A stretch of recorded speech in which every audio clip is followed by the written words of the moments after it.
Who trained you, Delta Langley, or something we're not cleared to know?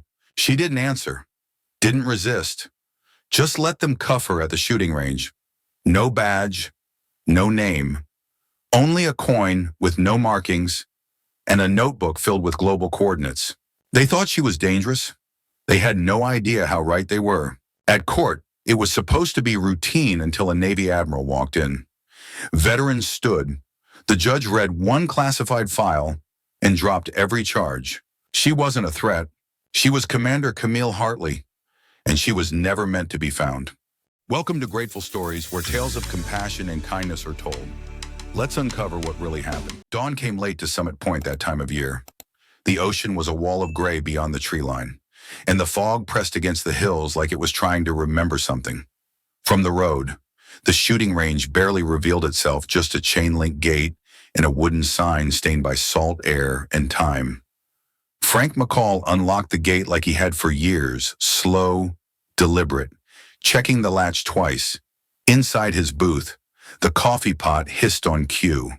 The range was quiet this early, just the way he liked it. Stillness gave him time to notice things. She arrived just before 7. Dust trailed behind her old Chevy pickup. No license plate on the front, just a black grill, no decals, no bumper stickers. She parked near the far edge of the lot, stepping out with the sort of presence that didn't want to be seen, yet somehow couldn't be ignored.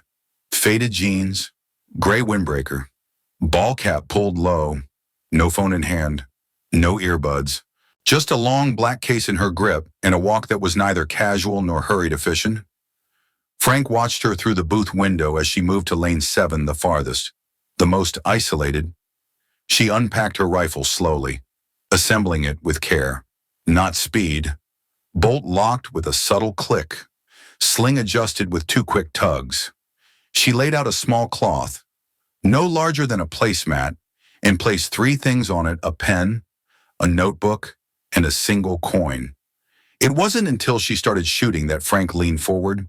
No warm-up, no test shots. The first round rang out and punched the center of a 300-yard target.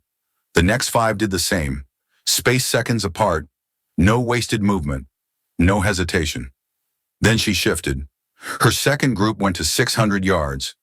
She didn't check wind flags, didn't scan through tools.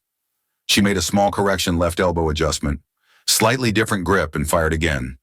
Each shot hit. A couple of other shooters arrived, mostly locals, retired, relaxed, coming in for weekend practice. One man wandered into Frank's booth after 10 minutes and nudged his coffee mug. "You see her?" Frank didn't answer. "She's running sub-MOA at 600 yards with what looks like a factory rifle. You get a name on her? Nope. Think she's law enforcement." Frank's eyes narrowed. "I don't think she's playing anything." 20 minutes later, the unease had spread. A group of weekend hunters stood murmuring near lane 3. One man, maybe 50, finally walked toward Frank again. "She's not wearing a range ID badge," he said. "She's not even logging shots." She paid the range fee no one saw. Frank stepped out from the booth, took the gravel path slowly toward her lane. By now, the woman had changed targets.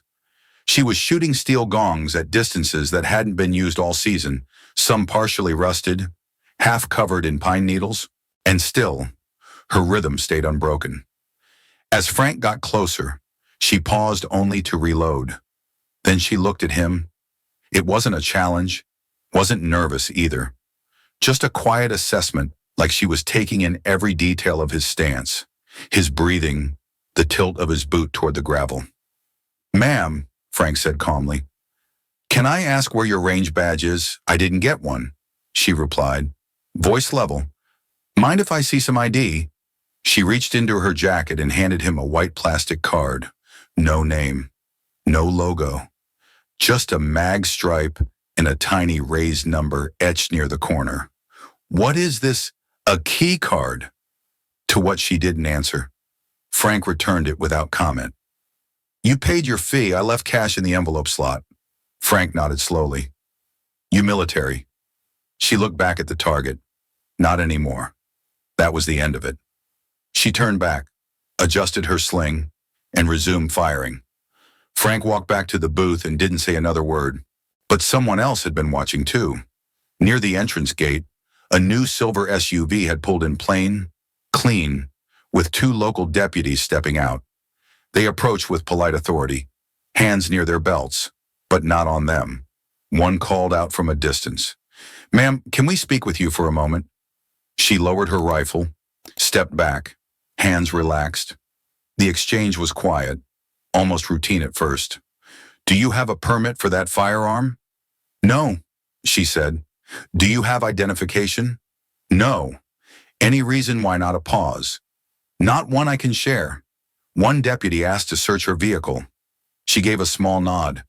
Inside the glove compartment, they found no wallet, no phone, no registration, just a notebook. Handwritten numbers.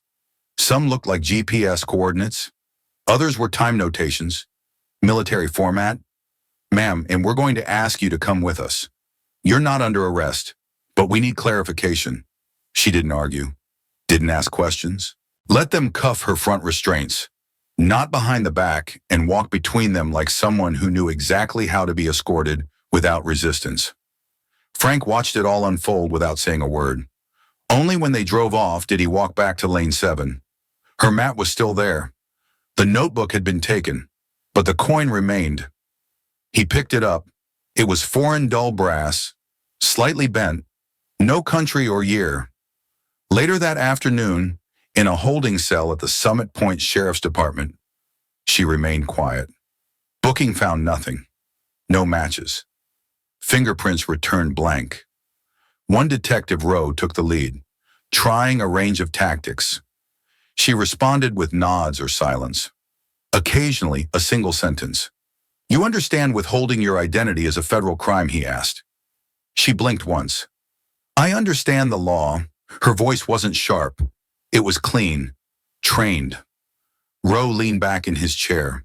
"People are starting to ask questions, and we don't know what to tell them." "Then don't say anything yet," she replied. That night, alone in her cell, she sat cross-legged on the bench. Cameras in the hallway watched, but she ignored them. She traced patterns with her fingers along the concrete edge beneath the bed, then stood and faced the window, just a slit of plexiglass near the ceiling. At one point, she closed her eyes, as if listening for something beyond the walls. Frank didn't sleep well that night. He thought about the coin, the way she adjusted for wind without checking flags, the shape of her footwork as she shifted between positions. But mostly, he thought about her eyes, how they never once searched for help, only exits. The next morning, a government vehicle rolled past the range entrance without stopping. Frank stepped out and watched it disappear down the coastal road, the fog already lifting.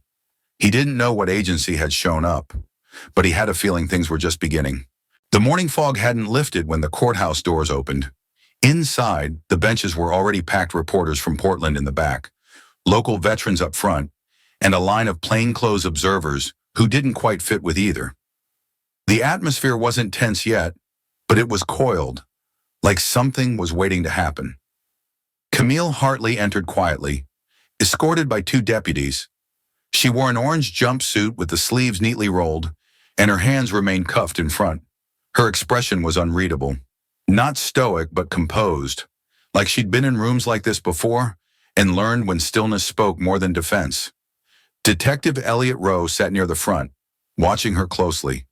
He'd stayed late the night before, combing through every federal and state system, trying to make sense of who she was. No record, no alias, no fingerprint match, just that coin and those coordinates. Beside her, the public defender shuffled paperwork with growing frustration. He leaned in to whisper something, but Camille didn't respond. She simply folded her hands and faced the bench, unmoved by the weight of eyes around her. Judge Eleanor Whitlow entered on time.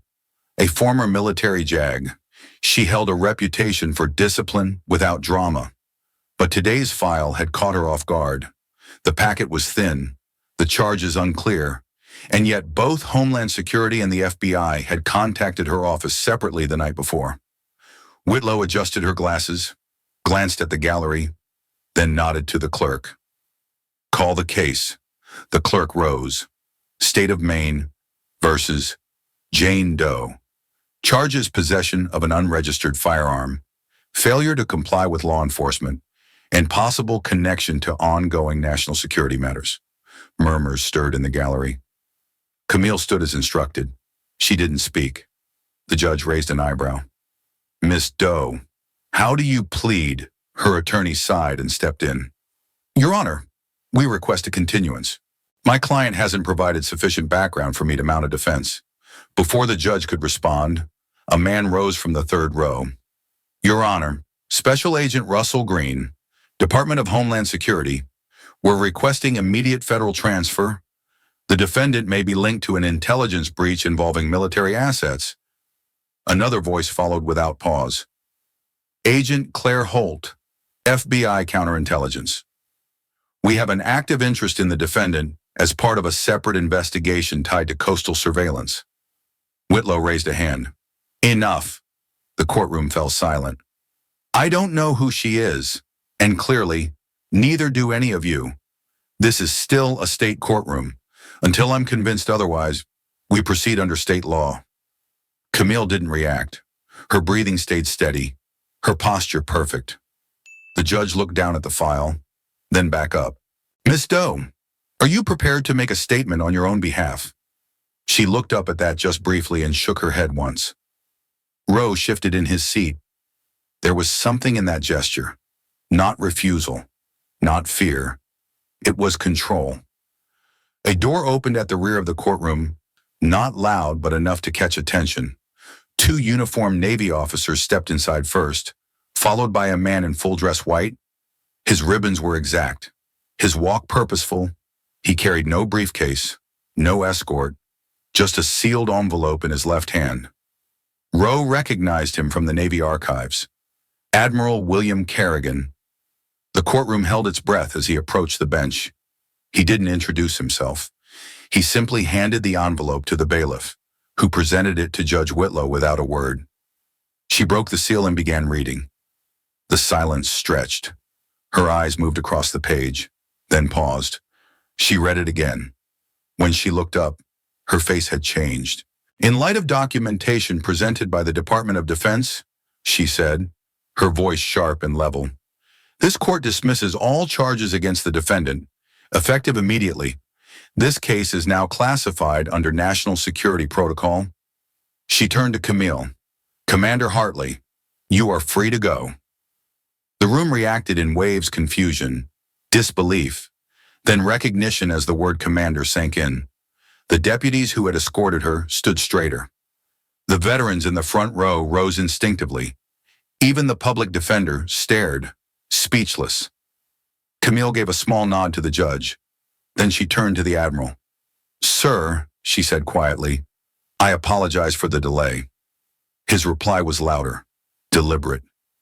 The Navy apologizes to you, Commander. The bailiff unlocked her cuffs. Camille rolled down her sleeves, accepted the small envelope handed to her by one of the officers, and walked calmly toward the rear doors. Rose stood as she passed. She glanced at him once. No smile. Just acknowledgement. Out on the courthouse steps, the Admiral and Camille were met by two unmarked vehicles. A small crowd had gathered, most unaware of what had just unfolded inside. Sheriff Joel Merrick approached from the sidewalk. His face was caught somewhere between confusion and apology. Admiral, I understand we weren't cleared, but we've had this woman in custody for over 24 hours. My team's been treating it like a national threat. You weren't wrong to do so, Kerrigan said. Commander Hartley's mission required discretion, even under detainment. What kind of mission justifies? I can't tell you that. The Admiral interrupted. What I can tell you is that she's responsible for the prevention of 3 coordinated attacks last quarter. She spent nearly a year embedded in deep cover. Her arrest was not a failure of your department. It was proof her cover held. Merrick nodded slowly. I just wish we'd known sooner. You weren't supposed to. Rowe stepped forward. Commander, he said, for what it's worth, I've never seen anyone hold it together like you did in there. She gave him a long look. You asked the right questions. You followed your training. That's what's supposed to happen when the system works. Still, Rose said, if you ever need a reference, I'm available. That earned a small smile. One of the Navy officers opened the car door. Before she got in, Camille looked out over the harbor. The fog was beginning to lift. Later that afternoon, after the courthouse had emptied, Rose sat back at his desk reviewing the transcript. There were gaps where statements had been redacted. Entire pages now marked with black bars and federal seals. He closed the file and picked up his phone. A single missed call from a restricted number. A message followed: 600, Naval Station Ashbury, invitation confirmed. Rowe leaned back, eyes still on the screen. He wasn't sure what he'd just been pulled into. But it was clear now Camille Hartley wasn't a suspect. She was something far more dangerous. Someone the system didn't recognize, because she had trained to never be seen. And for the first time, Rowe understood the weight of that silence. Elliot Rowe had been to military bases before, but none like Naval Station Ashbury. It wasn't the size that struck him, or the silence, it was the precision. Every movement, every glance, every step had intent behind it. People didn't walk here, they advanced, as if every hallway was a mission briefing and every doorway a threshold to something classified. He'd received the formal summons just 48 hours earlier. No explanation, only coordinates, a time, and a clearance code. When he arrived, an officer with no name tag met him at the gate and walked him through 2 layers of security. He passed no signs, no office markers, just steel doors and long corridors washed in fluorescent light. The auditorium he entered held no more than 50 people. Most were in uniform, but a few wore civilian clothes and carried themselves like they belonged somewhere far deeper in the system. No one spoke. No one introduced themselves. The air changed when Admiral William Kerrigan entered. He stepped to the podium, not to perform, but to document. His voice was calm, clipped, and deliberate. Today, we recognize Commander Camille Hartley for her role in Operation Dusk Meridian, he said. Due to the nature of the operation, details remain classified. But what can be shared is this: through 11 months of embedded intelligence work, Commander Hartley dismantled a coordinated threat targeting 3 major U.S. ports along the eastern seaboard. She operated with no support, no extraction protocol, and no visible chain of command. Her decisions, under pressure, saved thousands of lives. Camille stepped forward in full-dress uniform. The transformation from detainee to commander was total.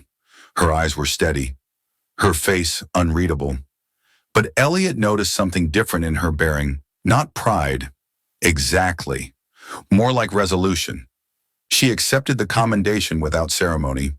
No applause followed, only a collective understanding among those present that something important had just been honored. Quietly, after the ceremony, Admiral Kerrigan pulled Elliot aside. You recognize something wasn't right, he said. Not everyone would have followed protocol under those conditions. You did. Elliot kept his voice low. She didn't fit the profile of anyone I'd ever arrested. But I couldn't ignore procedure. That's exactly why we're here. Kerrigan handed him a sealed folder. We need liaisons. People who understand both ends: military silence and civilian law. Elliot opened the folder in his car. Inside was a transfer letter, a new title, and his assignment: NCIS liaison, Joint Task Coordination, Eastern Seaboard. He didn't hesitate. 6 months later, Elliot was posted out of Annapolis but spent most of his time mobile. His job wasn't enforcement, it was alignment, making sure civilian authorities didn't accidentally interfere with black operations, translating urgency into discretion, ensuring someone like Camille Hartley didn't have to get arrested again just to protect a cover. It was Frank McCall who called him in. Just a brief voicemail. Something about this one doesn't sit right. You'll want to see it for yourself. Elliot arrived at the Summit Point Range before sunrise. The gravel had been recently swept. The lights were on in the main building, and Frank stood at the front door like he'd been expecting him. Come in, Frank said. You're not the first one here. Inside, the range office had been transformed. Maps lined the walls. Communications gear sat under a tarp in the back corner. A plain duffel sat near the window, standard issue if you knew what to look for. Camille stood in front of a map, arms folded. Her uniform was gone, replaced by jeans and a canvas jacket. Civilian, but there was no mistaking the presence. "Nice to see you again," she said without turning. Elliot stepped closer. "Didn't expect it'd be here." "It's the one place no one questions skill," she replied. "Besides, it's familiar. That helps." He looked at the map, 3 red circles, all within 50 miles. Suspected threat, high probability. We intercepted partial communications. One location is clean, one's a decoy, one's the real hub, and local law enforcement. They think it's a case of illegal weapons transfers, she said. They're cooperating, just not aware of the full picture. Elliot nodded, already shifting into mode. "Do we know how many targets? 8 to 10, foreign trained, no formal ties to any organization we can trace, but enough chatter to know it's not just local." Frank poured coffee in the corner. He didn't interrupt, but he listened. He always did. By midday, the rest of Camille's team arrived. Not in formation, not in uniform, just men and women stepping out of unmarked SUVs, moving with a quiet certainty that spoke louder than rank. No introductions were made. Within hours, the shooting range became a command post. Frank's supply shed was converted into a field intel room. His office became a signal relay station. He didn't complain. By midnight, thermal scans confirmed movement at the 3rd site, a warehouse on the pier just outside a neighboring county. The signature patterns matched armed personnel. Surveillance picked up encrypted short-range bursts, signal hopping consistent with high-level coordination. Elliot stood over the feed. "This is enough for federal cause. We can move." Camille shook her head. "Not with us in front. Local leads. We stay shadow." He understood. That was always the rule if the military had to show up. The mission had already failed. The local SWAT team moved in at 04:30. Camille's team kept Overwatch silent, out of sight, earpieces live. The raid lasted 6 minutes. 8 suspects apprehended. No casualties. 2 crates of modified weapons secured. Hard drives encrypted but intact. Local authorities believed they'd executed a clean bust on a trafficking ring. They weren't told what they'd prevented. By mid-morning, the range was empty again. Camille sat on the bench behind Frank's booth, lacing her boots. Elliot stood nearby, arms crossed. "We'll be out within the hour," she said. No trace. Frank walked over. "Your team cleaned up well. You'd never know they were here. You were a large part of that," Camille replied. She pulled something from her pocket, a card, dark gray, with an embossed symbol barely visible to the eye. "Consider this, a second key." Frank accepted it without question. Elliot looked at him. "He's better than our recruitment forms." Camille nodded. "He sees without looking for noise. That's rare." Frank didn't respond. He never needed to. An hour later, Elliot and Camille stood near her vehicle. "This is the 2nd time you've used this place," he said. "It's going to become a habit." Camille gave a soft smile. "Maybe. It's the kind of place that fades into the fog. That has value." "You know," Elliot said, "some of us used to think stopping the attack was the hard part." "It's not," she replied. "It's making sure no one ever hears about it. That's the real work." She handed him a folder. "What's this next threat?" she said. "We're not waiting this time." Then she was gone. Elliot stood still for a moment, folder in hand, the quiet of the range settling around him like mist. Frank stepped up beside him. "You think she ever rests?" "No," Elliot said. "But I think she sleeps better knowing people like you are watching the gate." Frank didn't answer. He just walked back to his booth, opened the drawer, and placed the card beside the other one. 2 keys, one for each time the world almost learned too much. Frank McCall didn't think much about legacy. He was a man of habits. Open at 6, coffee by 6:15, safety check by 6:30. The routine was a comfort. especially after the strange quiet that had followed Camille Hartley's last visit. The range had returned to its civilian rhythm. No more tactical maps in the office. No more encrypted radios disguised as weather monitors. But the new scope mounted on Lane 7 didn't come from a catalog.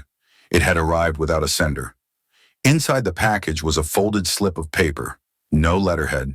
No signature. Just 3 words in block handwriting. Keep watching. Frank. He didn't need a name to know who sent it. The truth was, Frank had never asked to be part of anything. But something about that message, the trust behind it, left a weight heavier than instructions. So he watched. Not suspiciously. Not with paranoia. But with a kind of quiet responsibility he hadn't felt since his Navy days. 2 months passed. The mornings stayed foggy. The regulars kept coming. And nothing unusual happened until a girl in her 20s showed up on a Wednesday just before close. She parked far from the building, walked with a quiet step, and carried a rifle case with the same grip Frank had seen once before. Firm, balanced, fingers relaxed. She didn't talk much.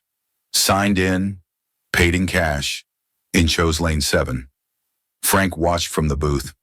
At first, nothing seemed off, but then she began to shoot. 3 rounds, tight grouping at 200 yards, 5 more at 500, all inside a hand-sized radius. She adjusted for wind before the flags even shifted. No gear, no spotter, just instinct. Her exhale was timed with muscle memory, not thought. Frank narrowed his eyes. It wasn't just talent, it was pattern. After 45 minutes, she packed up efficiently. No wasted motion, no lingering. As she passed the booth, Frank offered a casual nod. You shoot competition. She smiled. College team, Vermont. Frank didn't push. But later that night, he opened his drawer and pulled out the second card Camille had given him.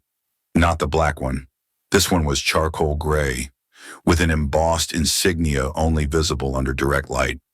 He dialed the number. A pause, then a voice calm, genderless. Go ahead. This is McCall, female, early 20s. Shoots like someone who's been trained not to miss. Claims civilian background, but the rhythm's wrong. Assessment not reckless, disciplined.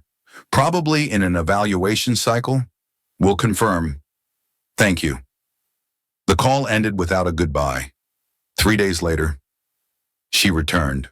But this time, she wasn't alone. A man in his 40s came with her. Unassuming. Sunglasses despite the overcast sky.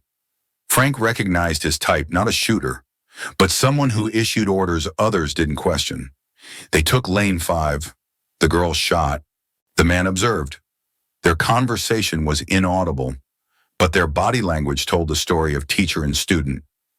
Correction without criticism, approval without applause. When they finished, the man approached Frank directly. You called us, he said simply. Frank didn't deny it. She's one of ours, the man continued. Assessment candidate. This location is part of her final phase. Observation under non-controlled conditions. Frank crossed his arms. She didn't fool me. That's why we picked your range. The young woman joined them. Curious but composed. Frank looked at her. You've got the rhythm, but your shoulders tighten on the third shot of every sequence. It throws your arc at long range. She blinked, then nodded. I've been working on that. The man smiled faintly. Field evaluations don't usually come with coaching. Frank shrugged. You're sending them into my backyard. I like to know who's watching my tree line. Before they left, the man handed Frank another envelope. Inside was a laminated ID, no photo, just a call sign and a code. Below it, observer, Tier 3 asset. We're formalizing your role, he said. No contracts, just continuity. You see something. You call. Frank studied the ID for a long moment. I was just running a range. Not anymore, the man said. You're part of the net now. The part that sees before others react. After they left, Frank didn't brag. He didn't tell anyone. He just locked the ID in his safe and went back to sweeping brass from lane 5. Weeks passed. Then a delivery truck arrived after hours. No markings. The driver wore plain clothes and said nothing beyond signature here. The package was small, square, heavier than expected. Inside, Frank found a reinforced case and a note typed this time. McCall, enclosed is updated equipment for Overwatch. You're cleared for long-range pattern recognition. Reference protocols Bravo 6 through Bravo 9. Use only when standard indicators fail. H. Frank didn't need to guess what H stood for. That night, he installed the new thermal optic behind the booth glass. Discreet, calibrated. It could track heat signatures through dense foliage, even at low light. He tested it twice, then turned it off. He wouldn't use it unless he had to. By early fall, Summit Point Range had become something of a waypoint. People came and went. Some stayed on the public side. Some were directed to the private range behind the North Berm, invite only. No walk-ins. Frank ran both, without drawing lines between them. He didn't need to know what happened after they left. His role was before. He kept logs in pencil, observations, not judgments. One afternoon, Camille Hartley returned. She didn't announce herself, just walked in as the sun cut through the clouds. Civilian clothes, again muted blue shirt, khaki pants, nothing to draw attention. Frank looked up from behind the counter. You're late. She smiled faintly. Didn't want to distract the new candidates. You training them now? Advising, she handed him a data drive. Range logs from the last operation. You're on the clearance list now. Frank took it without fanfare. They still don't know what they're walking into, do they? They never do, she said. They stood in silence for a moment. Then Camille added, We're building out the next layer, civilian-supported infrastructure. You'll be part of the intake screen. Frank raised an eyebrow. You're turning this into a recruiting center, only for those who don't know they're being recruited. She reached into her coat pocket and handed him one last item, a small, smooth coin. It looked old, worn, foreign. You kept the first one?